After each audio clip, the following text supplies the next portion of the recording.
This is McCook's Mr. Billson. Honored to have you here. I'd like to talk about scams today.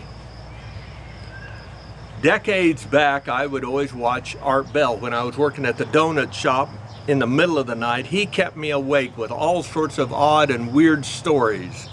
One night he was talking and he said that there's a scam out there, you guys, watch out for it. And the scam was that they'll call you up and say, the FBI has seen that you have illegal pornography on your computer.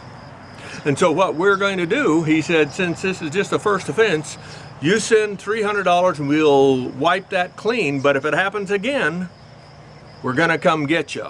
We're going to come get you. And that would terrify anybody if the FBI calls you, without question, without question. But he said it's a scam. And he said, if by chance you do pay that $300 out of fear, even though you're 99% of the time, I bet you're innocent.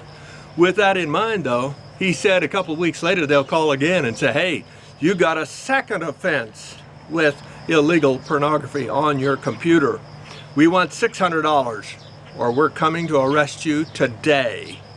Today. That's how it worked. About a couple of weeks later, after I heard that, I got that call. And it was real easy to say, stick it, and hang up. It was real easy. This last week, my son-in-law got a call. Law enforcement, he said the guy had a Midwestern voice, and he had lived in Omaha.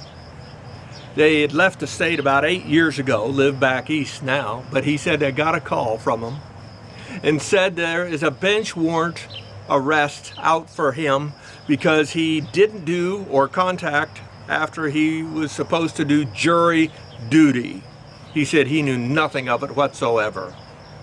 And he said it was an old one, but he said if you get stopped or whatever and they run a check on you, you'll be in jail till they get that cleared up. So he said, let's get that cleared up today.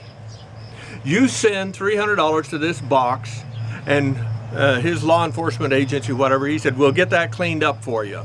We'll get that cleaned up. Now my son-in-law did the wise thing. He said, I'm going to put you on hold while I talk to my lawyer. Before he could say another word, the guy that had called him, the law enforcement that called him, hung up. There are scams out there.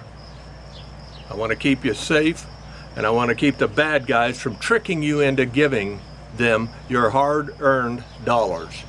Thank you for your time.